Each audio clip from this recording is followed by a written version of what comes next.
Hello बच्चों, कैसे हैं आप सब। और आज आप सभी को नवरात्रि की हार्दिक हार्दिक शुभकामनाएं। नवरात्रि का आज पहला दिन है और आज ही माइंड मेकर क्लासेस का ऑनलाइन बैच भी स्टार्ट हो रहा है। कितना सौभाग्य की बात है कि आज नवरात्रि के पहले दिन ही आपको ऑनलाइन से रूबरू होने का मौका मिल रहा है।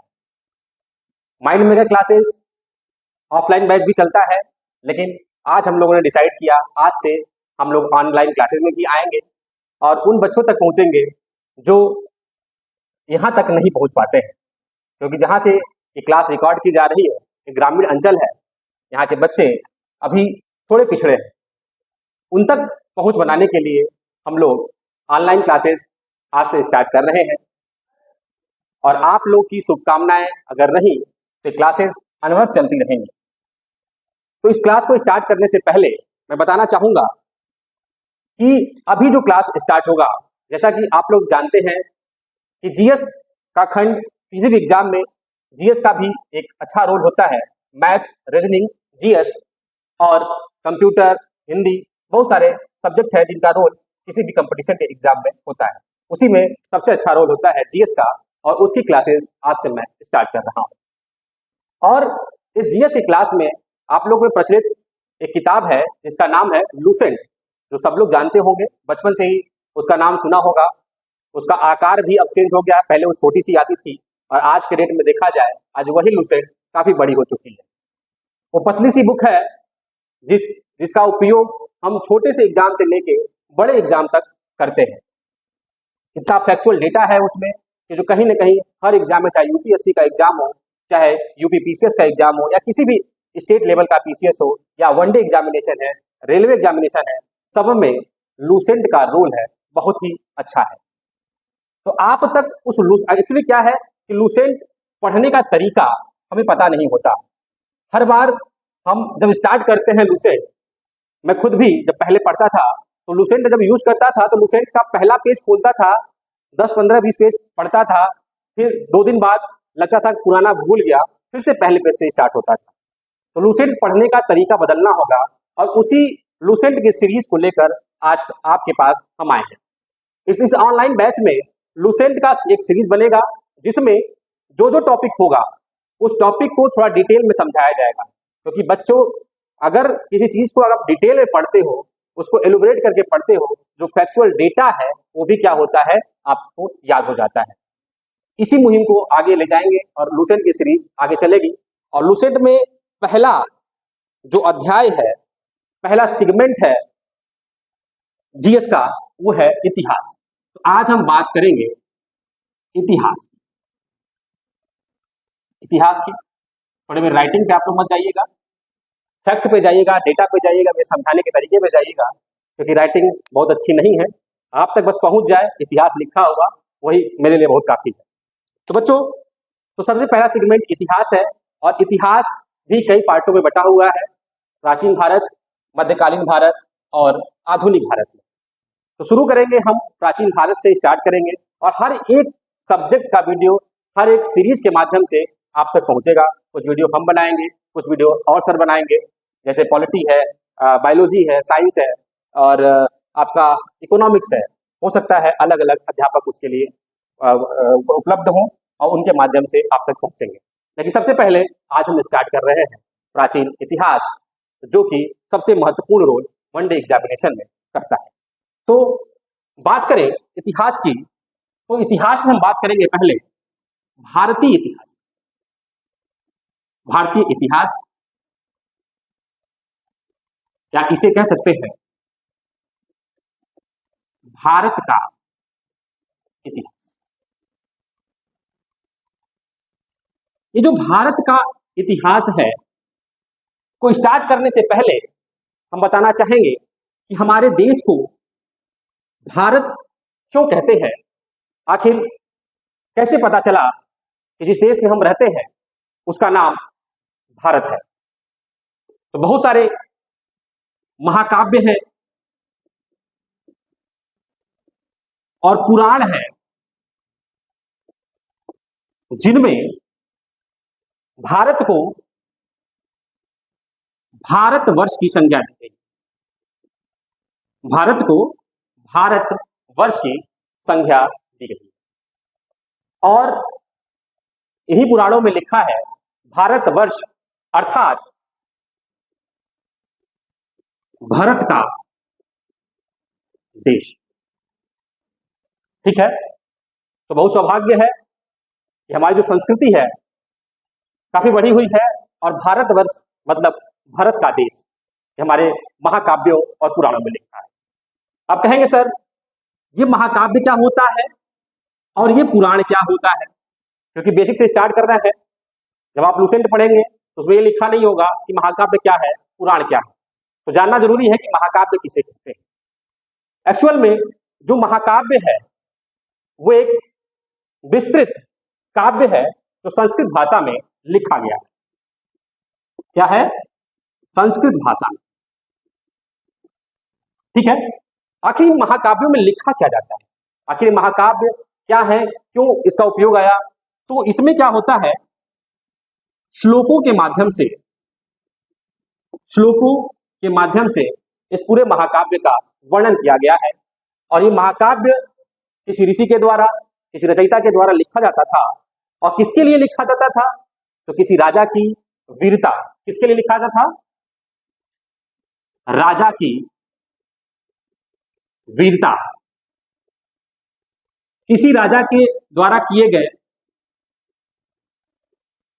कार्यों को, कि उनका कार्य कैसा था, वो राजा कैसे थे, उनका साम्राज्य कैसा था, ऐसा वर्णन इन महाकाव्यों में लिखा गया है। जैसे कि आप जानते हैं इन्हीं महाकाव्यों में सबसे बड़ा महाकाव्य रामायण का नाम सुना हो। रामायण और दूसरा महाकाव्य हमारे भारत में प्रचलित है महाभारत। रामायण के रचयिता कौन है? वन डे एग्जामिनेशन में बहुत पूछता है, आप लोगों को शायद पता होगा, महर्षि वाल्मीकि। कौन है? रामायण के रचयिता महर्षि वाल्मीकि। प्रश्न आ जाएगा इनमें से कौन सा कथन सत्य है? रामायण के रचयिता महर्षि वाल्मीकि है और महाभारत के रचयिता कौन है? वेदव्यास। वेदव्यास। दो महाकाव्य ऐसे हैं जिसमें राजाओं की वीरता का, उनके कार्यों का वर्णन किया गया है। रामायण में किसके? राम की वीरता को बताया गया है, राम की वीरता तथा उनके कार्यों को, जबकि महाभारत में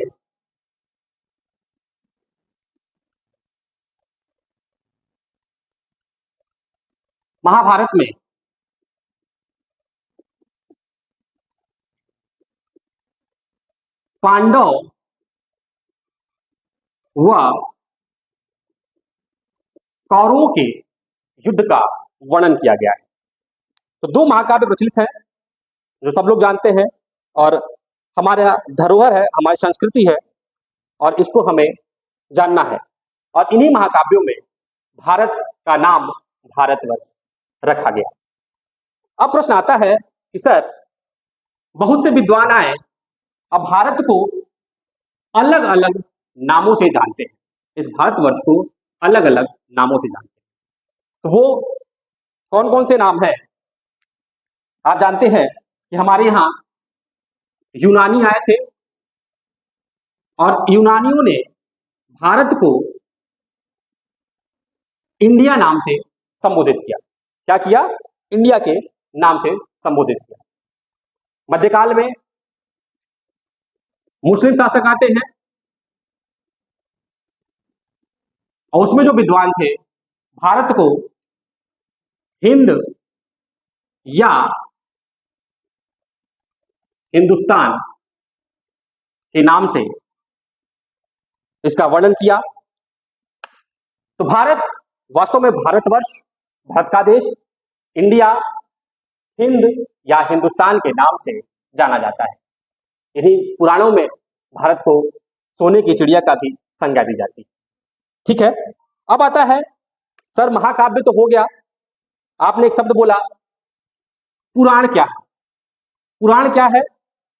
पुराण वास्तव में संस्कृत शब्द पुराण मतलब, पुराण एक संस्कृत शब्द है, इसका अर्थ होता है प्राचीन, प्राचीन या प्राचीन या पुराना। इसका अर्थ होता है प्राचीन या पुराना। तो प्राचीन संस्कृत श्लोकों में एक ग्रंथ है जिसे हम कहते हैं पुराण, और इन पुराणों में देवताओं,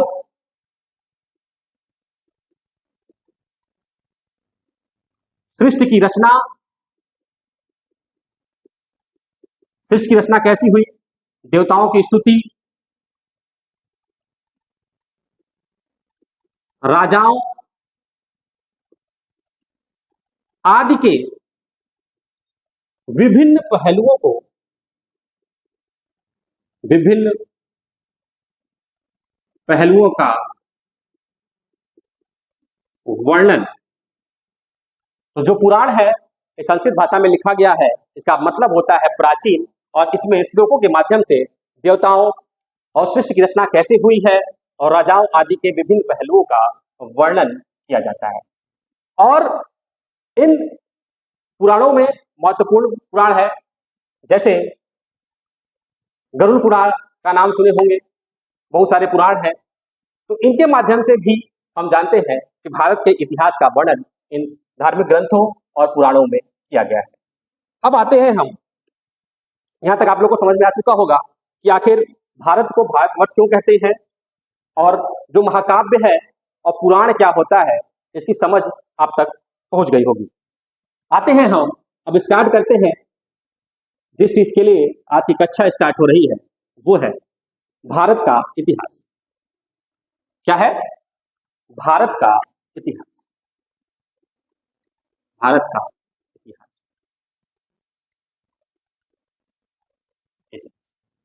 जब हम भारत के इतिहास की बात करते हैं तो हम इसे 3 चरणों में विभक्त करते हैं।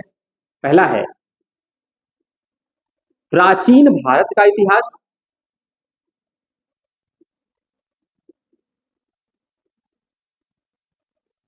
मध्यकालीन भारत,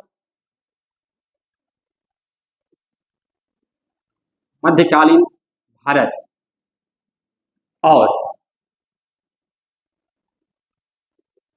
आधुनिक भारत। इन 3 भागों में पूरे इतिहास को बांटा गया है, प्राचीन भारत, मध्यकालीन भारत और आधुनिक भारत। प्राचीन भारत का जो शुरुआत होती है वो कहां से होती है? वैदिक युग से। इसमें वैदिक युग आएगा, उत्तर वैदिक काल आएगा, फिर आएगा मध्यकालीन भारत आएगा, उसके बाद आधुनिक भारत आएगा। तो ये जो सिलेबस है इतिहास का, सबसे बड़ा सिलेबस अगर जीएस में देखा जाए तो इतिहास का जो सिलेबस है बहुत बड़ा है। अगर इसको डिटेल में पढ़ाया जाए 200 से 250 घंटे क्लासेस अगर चलेंगे तो पूरा इतिहास खत्म होगा। और आप तक पढ़ने में तो मजा बहुत आता है इतिहास, लेकिन इसको याद रखना भी थोड़ा कठिन होता है। तो समझ के साथ फैक्ट को भी याद रखना पड़ता है, क्योंकि वन डे एग्जाम जब देंगे वहाँ फैक्ट बहुत ज़्यादा याद आएगा, और जब आप आईएएस पीसीएस के एग्जामिनेशन देंगे उसमें कॉन्सेप्ट के साथ साथ थोड़ा बहुत फैक्ट के उपयोग होता है। तो सबसे पहले आज स्टार्ट करेंगे प्राचीन भारत का इतिहास। प्राचीन भारत का इतिहास। तो प्राचीन भारत का जो इतिहास है उसका जब हम अध्ययन करते हैं कि प्राचीन भारत कैसा था, वहां पे किसका साम्राज्य था, कैसे कैसे राजा थे, उस टाइम देवी देवताओं को बहुत माना जाता था, किस देवी देवताओं को किस काम के लिए पूजा जाता था, इन सबका वर्णन किसी न किसी आपके वेद में होंगे, किसी न किसी ऐतिहासिक ग्रंथ में होंगे।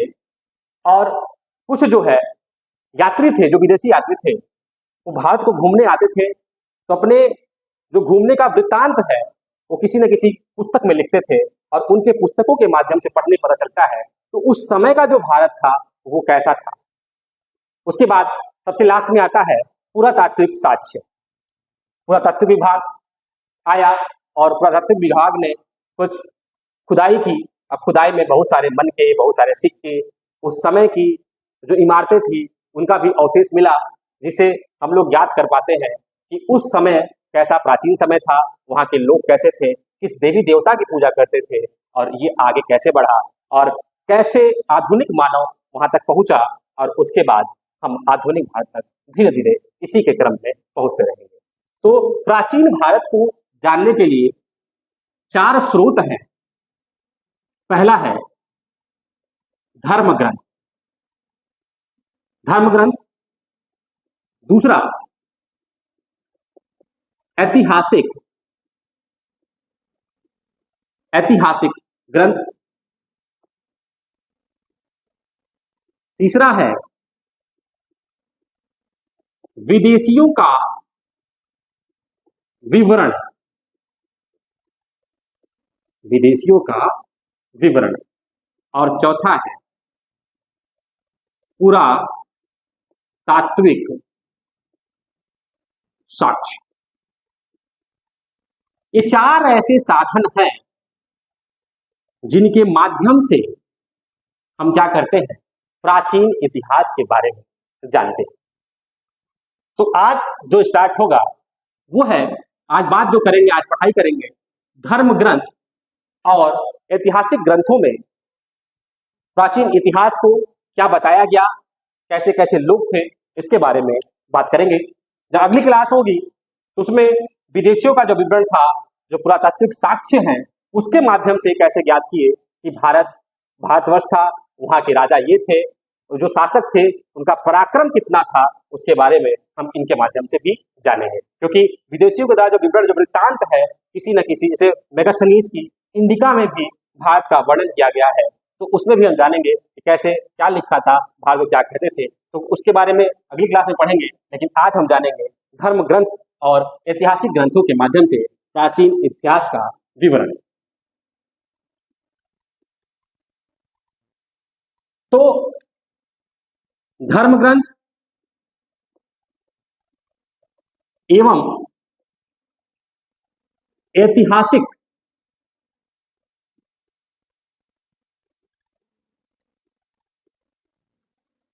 ग्रंथों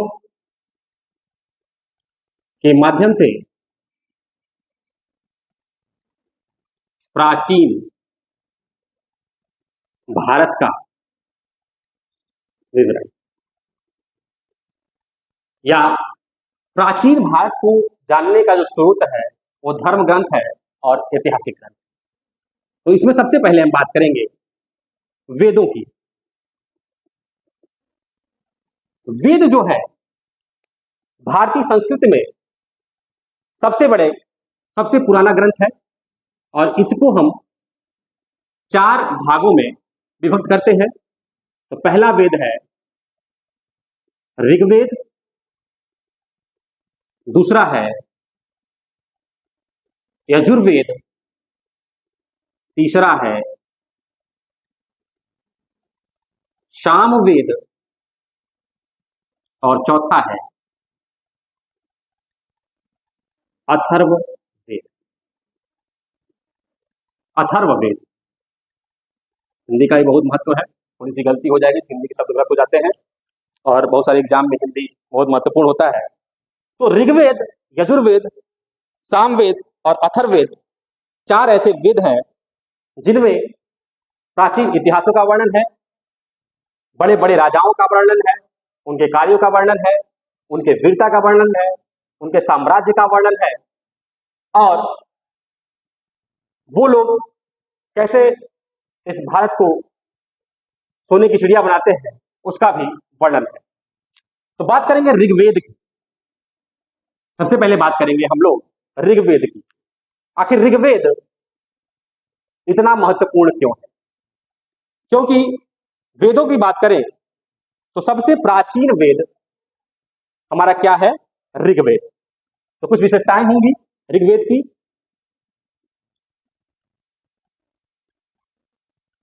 क्या है ऋग्वेद? ऋग्वेद कुछ विशेषता होगी। पूछता है सबसे प्राचीन वेद। ऋग्वेद क्या है? सबसे प्राचीन वेद है। चारों वेदों में अगर बात करें हम सबसे प्राचीन वेद की, तो वो कौन सा वेद है? ऋग्वेद। और इस ऋग्वेद को 10 मंडल, 1028 सूक्त, 10,462 ऋचाओं में विभक्त किया गया। तो जो ऋग्वेद है, इतना मोटा ग्रंथ है, उस ग्रंथ को 10 मंडल, 1028 सूक्त और 10,462 ऋचाओं में विभक्त किया गया है। अब बात आती है कि मंडल क्या होता है। तो जो मंडल है, मंडल इसे हम खंड या भाग कहते हैं। ठीक है, जो 10 मंडल है मतलब 10 खंड है उसके, या उसी कह देंगे 10 भाग है। जैसे कि आप कोई किताब मार्केट से खरीद के लाते हैं या बचपन से किताब पढ़ते हैं आप लोग, तो उसमें जब किताब देखते हैं तो पहले क्या होता है? खंड क, तो प्राचीन समय के बच्चे होंगे क ख ग पढ़ते थे। आज के समय में वो खंड पार्ट 1, पार्ट 2, पार्ट 3, पार्ट 4 ऐसे करके लिखा होता है, और उसी में कुछ अध्याय होते हैं। अध्याय 1, अध्याय 2, अध्याय 3, अध्याय 4 ऐसे अध्याय होंगे, लेसन कहते हैं उसको। ठीक है, उन्हीं लेसन में कुछ जो लिखा होता है, जिसके बारे में दिया होता है, उसके बारे में विवरण होता है। तो उसी तरह अगर हम ऋग्वेद की बात करें तो ऋग्वेद 10 मंडल मतलब 10 खंड में विभाजित है। 1028 सूक्त मतलब इन 10 मंडलों में 1028 क्या है? इसके अध्याय हैं, और इन अध्यायों में 10,462 ऋचाएं क्या है? ऋचाएं क्या है? मंत्रों व श्लोकों का समूह। ठीक है, और ये भी क्या है? ये समूह नहीं है, मंत्र और श्लोक है इसमें। ये क्या है? मंत्रों व श्लोकों का समूह। ठीक है, इन 10 मंडलों को 1028 सूक्त इस 10 मंडल में विभक्त है। ऐसे पहला मंडल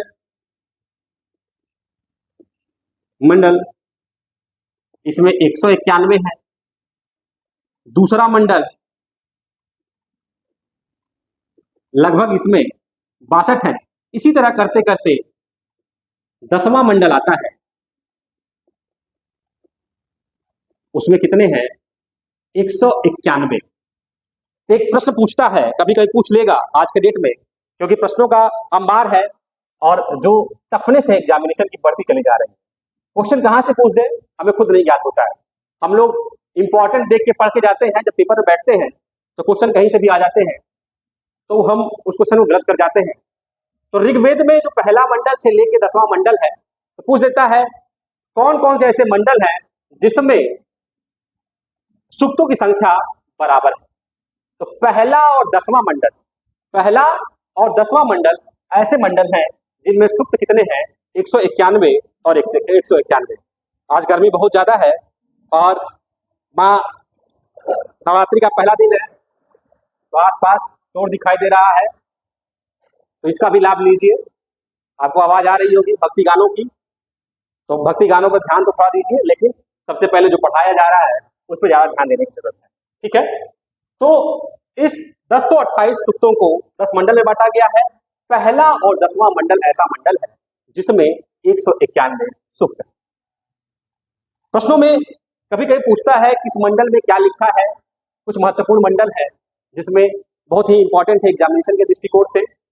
पहला मंडल है, इसमें सोम, इंद्र, अग्नि आदि देवताओं के का विवरण दिया गया है। अब प्रश्न पूछता है, जो 3 देवता हैं सोम, अग्नि व इंद्र, 3 देवता हैं, ऐसे कह सकते हैं इंद्र, अग्नि और सोम, क्योंकि जो सोम का विशेष उल्लेख है वो किस मंडल में है? 9वें मंडल। 9वें मंडल विशेष रूप से सोम के लिए दिया गया है। 9वां मंडल पूछता है, बहुत बार प्रश्न पूछ चुका है। और तीसरे मंडल में अग्नि, इंद्र सबके बारे में बताया गया है। अब प्रश्न आता है, कभी प्रश्न पूछ दिया आखिर सर सोम क्या है? नाम तो बहुत सुना है, बहुत विद्वान लोग जानते होंगे, लेकिन जो भी बच्चे हैं शायद ना जानते हो, तो मेरा काम है आपको बताना। सोम का तात्पर्य चंद्रमा से है। जो उस समय प्राचीन समय में हम सोम देवता की पूजा करते थे, अर्थात हम चंद्रमा की पूजा करते थे। चंद्रमा को आप देखते ही होंगे, और उस सोम देवता का जो सवारी था 10 अश्वों 10 अश्वों को 10 अश्वों द्वारा खींचा गया रथ।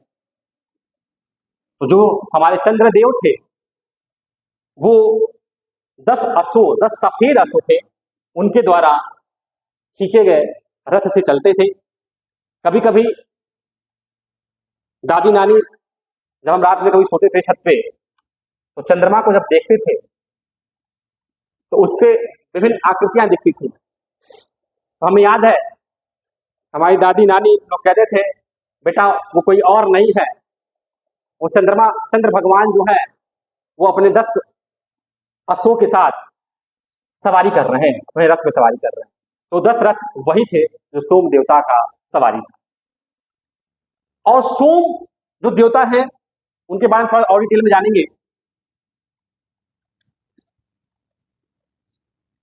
अगर इसी को हम ज्योतिष की बात करें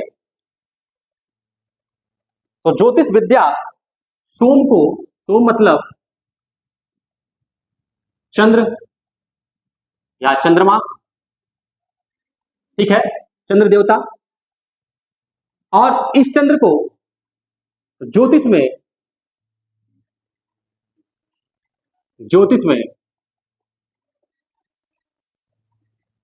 कर्क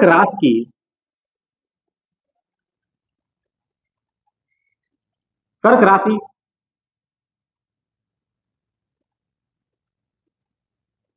के नाम से जाना जाता है, ठीक है। कर्क राशि जब देखेंगे तो उसमें हम देखते हैं चंद्रमा की स्थिति कैसी है। जब कर्क राशि का वर्णन होता है तो चंद्रमा की स्थिति का वर्णन हम कर्क राशि के द्वारा करते हैं, ठीक है। और ज्योतिष शास्त्र में जो नक्षत्र हैं, टोटल कितने नक्षत्र हैं? 27 नक्षत्र। अक्सर पूछोगे कि सर आज नक्षत्रों की बात क्यों कर रहे हैं, ये कहां से आया नक्षत्र? वास्तव में इन नक्षत्रों का भी हमारे मैथोलॉजी में बहुत ही उपयोग है। जो ज्योतिष लोग देखते हैं हम लोग की कुंडली, तुम्हारा भाग्य चमक रहा है, चंद्रमा का प्रकोप है, राहु की कृपा है, या मंगल भारी है, कुछ भारी है, वो कारण इसलिए होता है क्योंकि ये नक्षत्र वास्तव में हमारे पुराणों में इनका ज्ञान है, इनका अलग अलग महत्व है। जब हम कुंडली दिखाते हैं तो जो ज्योतिष बताते हैं कि आपका समय 2025 में बदल रहा है, 2025 में आप जो है धनवान बन रहे हैं, ठीक है, 2025 में आप धनवान बन जाएंगे। तो स्थिति ऐसी होती है कि 2025 जो ज्योतिष देखते हैं 2025 आपके लिए प्रीशियस टाइम है। इस टाइम जो आपके नक्षत्र हैं आपके फेवर में है, आपके जीवन रेखा के फेवर में है, आपके हर एक काम को पूरा करने के फेवर में है। और इस समय में अगर आप अच्छा मेहनत करते हैं तो आप अपनी सफलता को अर्जित कर सकते हैं। सफलता हो चाहे किसी क्षेत्र में हो, या धन कमाने की सफलता हो, या पढ़ाई की सफलता हो, या नौकरी पाने की सफलता हो। तो इसलिए ज्योतिष देखते हुए कहते हैं कि 2025 में आपकी नौकरी लग जाएगी, 2025 में आपकी शादी हो जाएगी, 2025 में एक काम आपका पूरा हो जाएगा। क्यों? क्योंकि वो नक्षत्रों का ज्ञान जो है और नक्षत्रों के माध्यम से ज्ञात करते हैं कि 2025 आपके लिए बहुत अच्छा है और आप थोड़ा इसमें मेहनत करें तो आपके पास उन्होंने बहुत ऑप्शन देते हैं। चंद्रमा अगर रुष्ट है तो अपने हाथों में चांदी का अंगूठी पहने, अंगूठे में, या मंगल भारी है तो आप हनुमान जी की स्तुति करें, सूर्य वो है तो आप जो है सूर्य को जल दें, तो सफलता मिल जाएगी। तो यही कारण है कि उस टाइम में आपका जो है सब समय है बहुत अच्छा होता है और आप मेहनत करते हैं तो आप सफल होते हैं। तो बात करते हैं कि आखिर 27 नक्षत्र आए कहां से। तो जो हमारे चंद्र देवता हैं साहब, वो प्रजापति दक्ष की प्रजापति दक्ष की 27 पुत्रियों से 27 पुत्रियों से विवाह किए थे।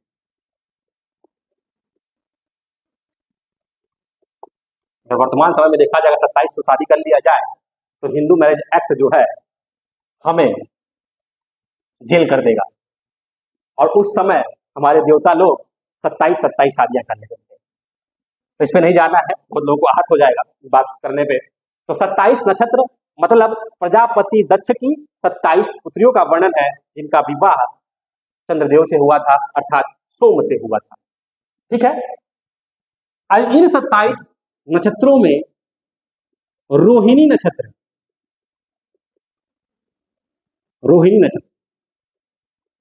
इन 27 नक्षत्रों में रोहिणी नक्षत्र को सबसे सर्वमान्य माना जाता है। रोहिणी नक्षत्र में अगर कोई काम हो तो अच्छा हो जाता है। क्यों? क्योंकि जो चंद्रदेव थे सबसे ज्यादा उनका प्रिय कोई था, रोहिणी नाम था उनका, उनकी पुत्री का नाम रोहिणी था, एक पुत्री का नाम, जिससे चंद्रदेव काफी प्रेम करते थे, इसलिए रोहिणी नक्षत्र सबसे अच्छा नक्षत्र माना जाता है। लेकिन होता है ना कि किसी की पुत्री 27 हो, अगर एक पुत्रियों से प्रेम कर रहा हो और 26 से नहीं प्रेम कर रहा हो तो अपने मायके में खबर पहुंच जाती है, पिताजी माताजी आपने शादी तो कर दी लेकिन हमें वो सुख नहीं मिल पा रहा है, जो हमारे चंद्रदेव हैं वो हमसे प्रेम नहीं करते, हमारी बड़ी बहन रोहिणी से काफी प्रेम करते हैं। उसी बात पर जो प्रजापति दक्ष हैं वो क्या होते हैं, बहुत ही गुस्सा आ जाता है उनको और चंद्रदेव को क्या करते हैं, श्राप देते हैं। इतना बड़ा श्राप होता है कि जिसको मिटाया नहीं जा सकता। पहले के समय में जानते हैं किसी को श्राप दे दिया गया, जाओ दूधो नहाओ पूतो फलो, तो तुरंत बच्चा हो जाता था। जाओ तथास्तु तुम्हारा काम संपन्न हो, वो काम हो जाता था। और आज के डेट में अगर ऐसा आशीर्वाद दिया जाए तो कुछ होने वाला नहीं। तो उस समय का श्राप होता था, किसी को मरने का श्राप दे दिया तो मर ही जाता था। तो श्राप दे दिया गया किसके द्वारा, प्रजापति दक्ष के द्वारा श्राप दिया गया। लेकिन बहुत सारे देवता प्रजापति दक्ष को समझाते हैं, तो प्रजापति दक्ष थोड़ा सा संशोधन करते हैं उस अपने श्राप में। और यही कारण है जो चंद्रमा का छोटा और बड़ा होना, आप जानते होंगे चंद्रमा छोटा है आज बड़ा हो रहा है, छोटा हो रहा है बड़ा हो रहा है, ऐसा माना जाता है ग्रंथों में कि चंद्रमा का छोटा बड़ा होना इसका प्रकोप है, वो प्रजापति दक्ष द्वारा चंद्रदेव को दिया गया जो श्राप है, इसी कारण से ये जो है चंद्रमा छोटा बड़ा होता है। तो ये था हमारे सोमदेव का बात। सोम मतलब चंद्र, प्रश्न पूछ सकता है आखिर पुराणों में ग्रंथों में सोम किसके नाम से जानते थे, उसमें अग्नि दे देगा, चंद्रमा दे देगा, विष्णु दे देगा, महेश दे देगा, तो उसमें हमें टिक करना है चंद्र। ठीक है। चंद्र की कितनी पत्नियां थी, तो टोटल कितनी पत्नियां थी, 27 पत्नियां थी। ठीक है। तो ये था हमारा आज का। लेकिन अब देखिए इन्हीं चंद्र को अगर आज साइंस में देखा जाए तो पृथ्वी का क्या माना जाता है, सैटेलाइट माना जाता है, एक उपग्रह माना जाता है जो पृथ्वी का क्या कर रहा है, चक्कर लगा रहा है। आज वही चंद्र उस समय के देवता थे, उस समय के भगवान थे। तो कहीं ना कहीं हमारे जो चंद्रमा जो ग्रह की बात करते हैं, कहीं ना कहीं हमारे वेदों में उसके बारे में लिखा गया है। दूसरा बात करते हैं जिनका नाम आपने बहुत अच्छा सुना होगा, इंद्रदेव। क्या नाम था सर? इंद्रदेव। इंद्रदेव इंद्रदेवों के बारे में अक्सर आप लोग पहले बचपन में बहुत सारे धारावाहिक, कृष्णा, रामायण, पता नहीं क्या क्या आता था। उस टाइम जब धरती पर या स्वर्ग लोक में किसी घटना की संभावना होती थी तो इंद्रदेव जाग जाते थे और इंद्रदेव स्वर्गलोक में जाते थे, ब्रह्मा विष्णु महेश से करते और उन्हें विनय करते थे कि प्रभु, स्वर्गलोक एक विपदा आई है।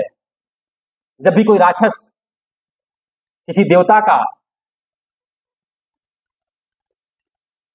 स्मरण करता था, उनसे खुश होकर देवता वो करते थे, तो सबसे पहले अगर किसी का दिमाग जाता था वो थे हमारे इंद्रदेव।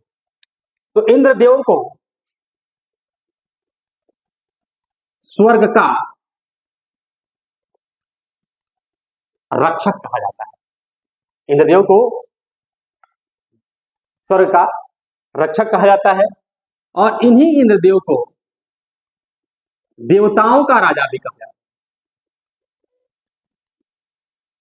देवताओं का राजा, ठीक है। स्वर्ग का रक्षक, देवताओं का राजा हमारे कौन से कहलाते थे? इंद्रदेव। तीसरा और क्या थे? ये वर्षा के देवता थे। पहले के जमाने में अगर वर्षा करानी होती थी कि हम लोग भगवान इंद्र को याद करते थे, हे इंद्रदेव, हमारे फसल सूख रहे हैं और आज इन फसलों को वर्षा की आवश्यकता है। तो इंद्रदेव प्रसन्न होकर वहां पे वर्षा कराते थे और इनका हाथ में उनके अस्त्र देखा होगा जिसका नाम है वज्र। वज्र जो भी काम करते थे अपने, उनका एक अस्त्र था, वज्र था। और वज्र का मतलब होता है बिजली का हथियार। इस बिजली के हथियार के माध्यम से इंद्रदेव, जाओ आज बारिश होगी, और जैसे ही उस वज्र से तरंगे निकलती थी, बिजली निकलती थी, तड़तड़ाहट के साथ पूरा बादल गूंज जाता था और उन्हीं बादलों से वर्षा होती थी। तथा कथित इनकी कथाएं भी हैं। इंद्रदेव एक राक्षस था, वृत्त कुछ नाम है उसका, याद नहीं आ रहा है। तो उसने क्या किया था? धरती के सभी जल को रोक लिया था। तो सभी देवता हाथ जोड़ते हुए इंद्रदेव के पास पहुंचते हैं कि यदि धरती का जल रोक लिया जाएगा तो धरती बड़ी संकट आ जाएगी। तो तभी इंद्रदेव उस राक्षस को का वध करते हैं और फिर धरती पर जो जल की व्यवस्था है वो सामान्य होती है। तो तरह तरह की घटनाएं हैं, तरह तरह की कथाओं के बारे में, इंद्रदेव के बारे में बताया गया। तो सबसे अच्छी खासियत इनकी ये है, ये देवताओं के राजा थे, या स्वर्ग के रक्षक थे, और क्या थे? वर्षा के देवता थे। तो वर्षा के देवता के नाम से किसे जानते हैं हम? इंद्रदेव को। राजाओं, देवताओं के राजा कौन थे? इंद्र, क्वेश्चन आएगा। और स्वर्ग का रक्षक किसे मानते हैं? तो इंद्रदेव। ठीक है, अब आते हैं अग्नि देवता पर। तीसरे थे अग्नि देवता के भी अग्नि देवता। ठीक है, हमारे वेदों में अग्नि देवता को भी समर्पित बहुत सारी ऋचाएं लिखी गई हैं। और ये अग्नि की विशेषता थी जो वर्तमान में यज्ञ के माध्यम से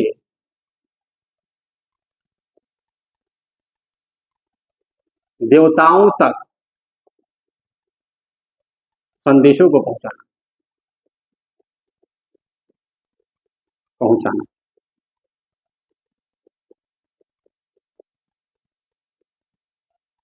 ठीक है, तो अग्नि देवता एक माध्यम थे किसके किसके बीच? देवता व मनुष्य के बीच क्या थे? माध्यम थे। कौन? अग्निदेव। जो अग्निदेव थे वो मनुष्यों और देवताओं के बीच इंटरमीडिएट का काम करते थे। जैसे बिचौलिया जानते हैं, किसी काम को करने के लिए एक बिचौलिया होता है, तो अगर सरल शब्दों में समझा जाए तो अग्नि देवता थे, देवता और मनुष्य के बीच में एक बिचौलिया थे। जब भी हम कोई अनुष्ठान करते थे या कोई यज्ञ करते थे तो हमारी कोई श्रद्धा होती थी इस यज्ञ को कराने के लिए, तो वो संदेश उस देवता, किसी देवता की स्तुति करते थे। जब यज्ञ करते थे, कोई भी यज्ञ करेंगे तो किसी न किसी के नाम पे करते थे। उनके संदेशों को, अपने जो मनुष्य का संदेश था उन देवताओं तक पहुंचाने का कार्य कौन करता था? अग्निदेव उस यज्ञ के माध्यम से करते थे। ठीक है, अग्निदेव जो, अगर हम धरती पर देखें, धरती पर यज्ञ के रूप में नभ में, मतलब वायुमंडल में बिजली के रूप में, बिजली में चमक होती थी, मतलब वो अग्नि की चमक है। ठीक है, तीसरा, जो हम सूर्य देखते हैं, सूर्य का तेज, जो सूर्य का तेज है वो भी क्या है? अग्नि को प्रदर्शित करता है। तो तीन ऐसे क्षेत्र थे जो यज्ञ के माध्यम से या बिजली के माध्यम से या सूर्य के तेज जो है यज्ञ अग्नि का के बारे में हम जानते हैं। तो अग्नि देवता अपने आप में बहुत ही महत्वपूर्ण थे और ये एक इंटरमीडिएट का काम, एक इंटरमिशन का काम करते थे एक दूसरे के बीच में, देवता और मनुष्य के माध्यम का काम करते थे अग्निदेव। एक चीज आपको और हैरानी होगी, जब हम कोई यज्ञ करते हैं, कोई मंत्र पढ़ते हैं, तो लास्ट में उस मंत्र को खत्म होने के बाद स्वाहा की स्तुति करते हैं। क्या करते हैं? स्वाहा लिखते हैं, स्वाहा। आखिर ये स्वाहा क्या है?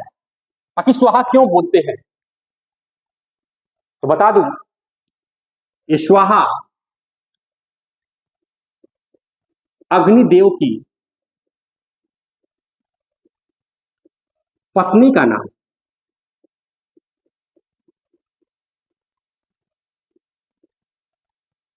क्या है?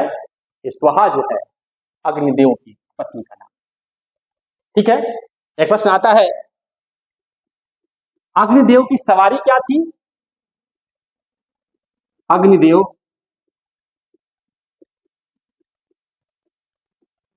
सवारी क्या है? भेड़, और इसको कहते हैं मेष। तो अग्निदेव की सवारी मेष थी या भेड़ थी? प्रश्न को किसी तरह से पूछ सकता है कि पुराणों में जिस अग्निदेव की बात की जाती है तो उनकी सवारी, इनमें से उनकी सवारी कौन सी है? तो उनकी सवारी भेड़ है। लेकिन अभी इंद्रदेव की बात किए थे, सवारी के नाम भूल गए। तो इंद्रदेव की सवारी, इंद्रदेव की सवारी क्या कहलाती है भैया? इरावत। जब हाथी का पर्यायवाची पढ़ते हैं तो इरावत भी आता है। तो इरावत नामक एक हाथी, कैसा था? सफेद रंग का। ठीक है, जब हम सोम की बात करते हैं तो 10 घोड़ों द्वारा खींचा गया रथ सोम की सवारी थी और मेष या भेड़ जो है अग्नि देवता की सवारी थी, जबकि इरावत नामक हाथी जो है वो किसकी सवारी है? वो सवारी है आपकी इंद्रदेव की। तो इनकी स्तुतियां इन वेदों के कई मंडलों में वर्णित है, किसी किसी मंडल में विशेष रूप से और किसी की इतना बहुत डीप में नहीं पूछता है, कुछ के बारे में जरूर पूछता है जो कि हमारे लूसेंट में वर्णित है।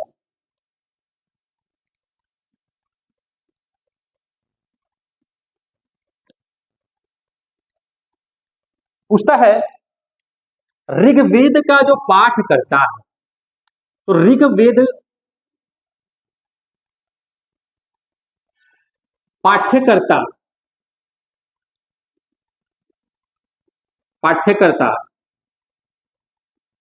कौन थे? इन्हें कहते थे होत्री। ऋग्वेद के पाठ्यकर्ता को हम नाम देते हैं होत्री। ऋग्वेद तीसरे मंडल में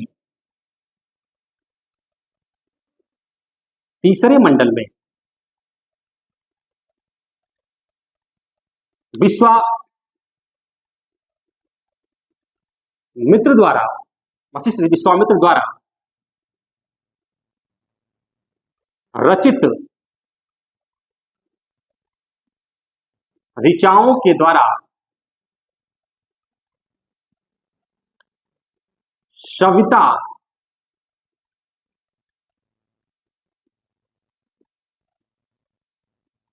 देवी के स्तुति हेतु गायत्री मंत्र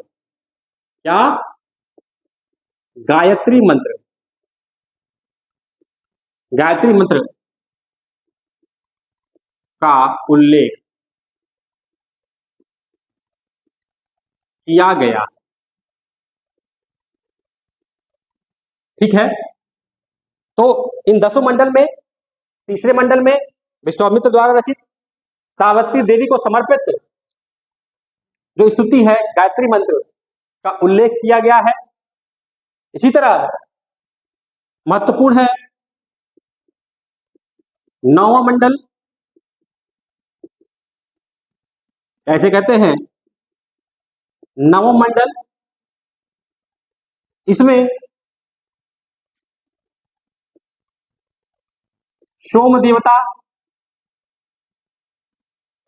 की स्तुति के बारे में लिखा गया है। और जो सबसे अंतिम मंडल है 10वां मंडल, इसमें पुरुष सूक्त में 4 वर्णों के बारे में बताया गया है।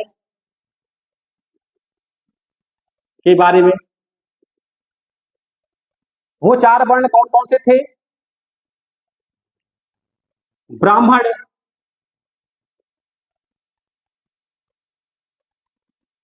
क्षत्रिय,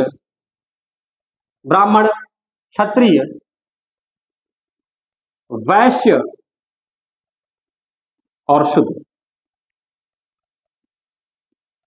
तो ऋग्वेद के 10वें मंडल में ये पुरुष सूक्त में 4 वर्णों का उल्लेख किया गया है। ये जो 4 वर्ण है, आज जो हमको 4 वर्णों के नाम से जानते हैं, ब्राह्मण, क्षत्रिय, वैश्य और शूद्र का उल्लेख 10वें मंडल में किया गया।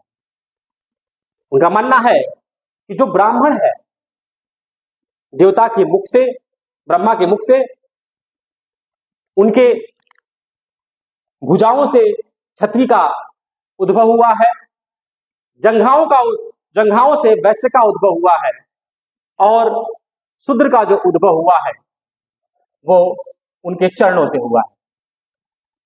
तो 4 जो वर्ण है उनका उल्लेख ऋग्वेद में किया गया है 10वें मंडल में। 10वें मंडल के पुरुष सूक्त में 4 वर्णों का उल्लेख किया गया है। तो इस तरह से ऋग्वेद जो है बहुत ही महत्वपूर्ण वेद है, सबसे प्राचीन वेद है, और इसके माध्यम से हमें प्राचीन इतिहास के बारे में जानकारी मिलती है। इसी क्रम में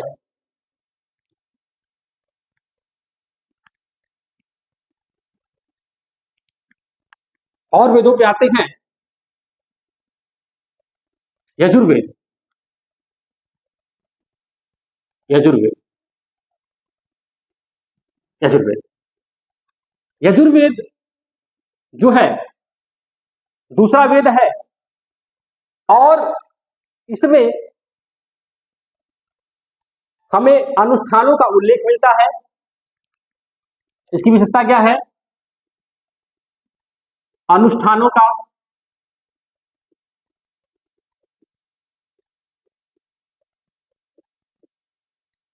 का उल्लेख,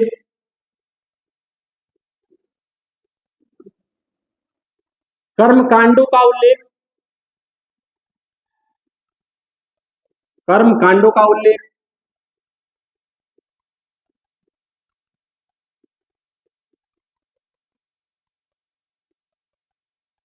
कर्मकांडों की विधि, जितने भी अनुष्ठान और कर्मकांड हमारे हिंदू समाज में होते हैं उन कर्मकांडों से रिलेटेड मंत्र, उन कर्मकांडों में क्या क्या किया जाता है और उनमें अनुष्ठान क्या क्या होता है, उसके बारे में हमें अगर जानकारी मिलती है तो किससे मिलती है? वो यजुर्वेद से मिलती है। और इसी यजुर्वेद में इन्हीं कर्मकांडों में यज्ञ का भी नाम आता है। यज्ञ करने की विधि थी, क्या थी, किस मंत्रों का जाप किस देवता के लिए किया जाएगा, तो किसके माध्यम से? वो था यजुर्वेद। ये यजुर्वेद भी महत्वपूर्ण है। और यजुर्वेद के बारे में बता दूं, यह यजुर्वेद गद्य और प्लस पद, मतलब गद्य और पद दोनों रूपों में यजुर्वेद मिलेगा आपको। इसमें भी बहुत सारे मंत्र श्लोक लिखे गए हैं अलग अलग देवी देवताओं के अनुष्ठानों के लिए, अलग अलग कर्मकांडों के लिए, क्योंकि हिंदू धर्म में जन्म से लेकर ही मृत्यु तक तरह तरह के कर्मकांड कराए जाते हैं। और उनका अगर असली में उल्लेख देखा जाए तो कहाँ से आए, वो हम तो छोटी छोटी किताबों में देख लेते हैं किस मंत्र का क्या करना है, लेकिन रियल में उसका जो सबसे अच्छा स्रोत है वो यजुर्वेद। और इस यजुर्वेद को भी सर 2 भागों में बांटा जाता है। आप लोगों को समझ में आ रहा है कि नहीं? कमेंट करके जरूर बताइएगा ताकि अगला जो वीडियो बने उन कमियों को दूर किया सके, क्योंकि ये पहला वीडियो था तो हो सकता है आप तक हमारी कमियां बहुत रही हों, या समझने में समझा नहीं पा रहा हूं, या आपको समझने में कोई दिक्कत हो रही है, या लिखावट में कोई दिक्कत आ रही है मेरे, जो आप लिख नहीं पा रहे हैं, समझ नहीं पा रहे हैं। तो अगर कोई दिक्कत है तो आप उस कमेंट में जरूर बताइएगा ताकि उसको सीधा सुधारा जा सके, क्योंकि आपका प्यार जब मिलेगा तभी हम अनवरत कक्षाएं अच्छे से कर पाएंगे। ठीक है, तो आते हैं यजुर्वेद 2 भागों में विभक्त है। एक है शुक्ल यजुर्वेद और दूसरे का नाम है श्याम यजुर्वेद। जो शुक्ल यजुर्वेद है इसमें जो श्लोक है वो कैसे हैं? केवल पद में है, जबकि सामवेद में गद्य में भी विवरण है उसका और पद दोनों में विवरण। गद्य और पद दोनों में विवरण श्याम यजुर्वेद में मिलता है, जबकि शुक्ल यजुर्वेद में क्या कहते हैं, केवल पद में मिलता है। ये जो शुक्ल यजुर्वेद है वो क्या है? वाजस्नेयी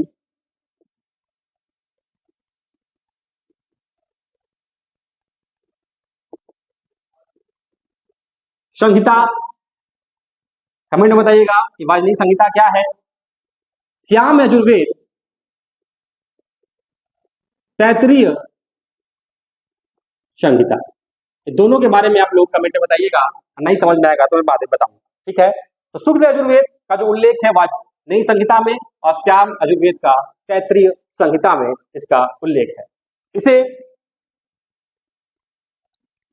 श्वेत यजुर्वेद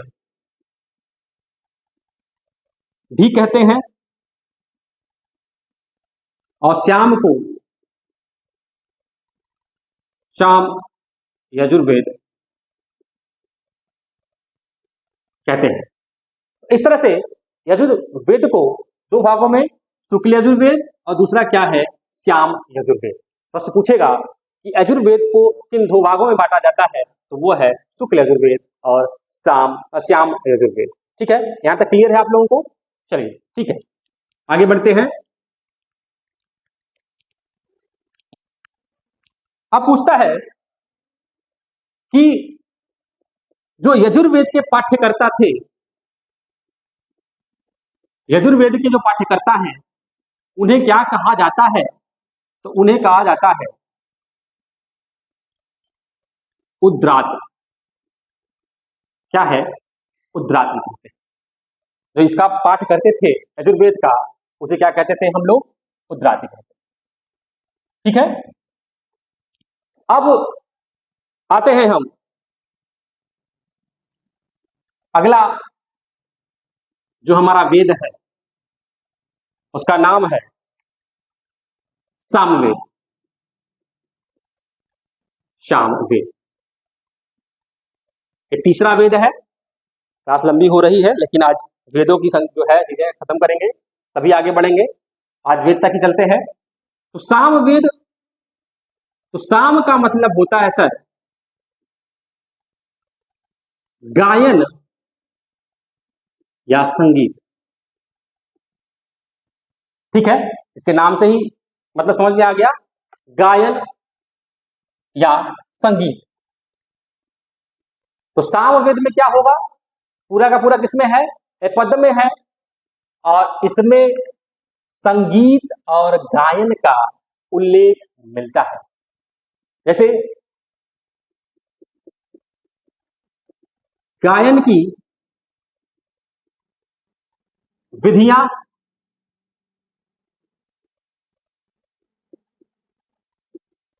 संगीत का स्रोत, जो संगीत हमारे संस्कृति में है वो संस्कृति हिप हॉप नहीं, हिप हॉप नहीं निकला यहां से, इन वेदों से। जो हमारा शास्त्रीय संगीत है उसमें सुबह से लेकर शाम तक के गाने का एक अलग अलग रोल होता था। शाम के समय में कुछ और गाया जाता था, सुबह के समय में कुछ और, दोपहर में कुछ और। ऐसे संगीत हमारे शास्त्रीय संगीत हैं। तो उन शास्त्रीय संगीत का जो स्रोत है वो सामवेद है, और जो इनकी विधियां हैं वो सामवेदों में वर्णित है। और इसके जो पाठ्यकर्ता हैं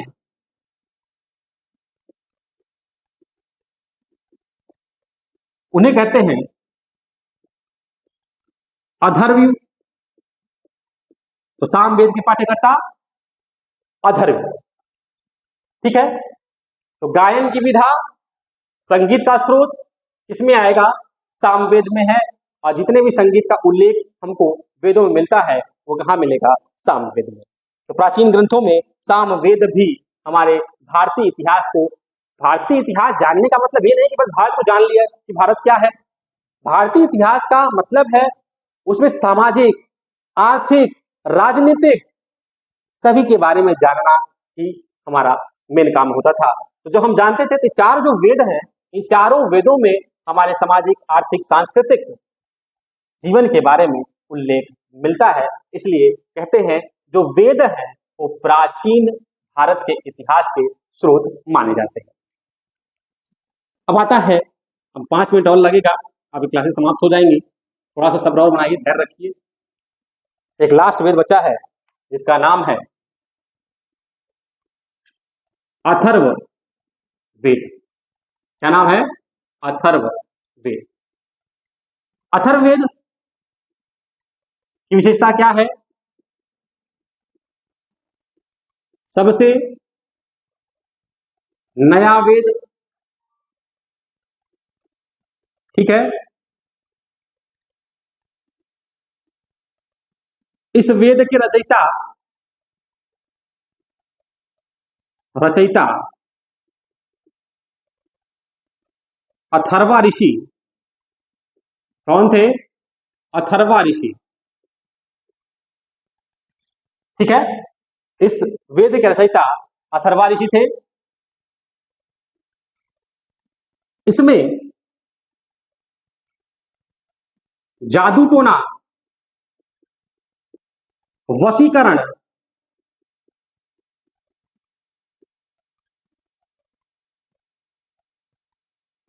आयुर्वेद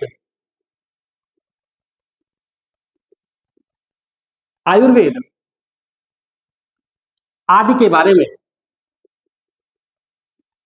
इसमें ही धर्म के बारे में, जीवन के नैतिकता के बारे में,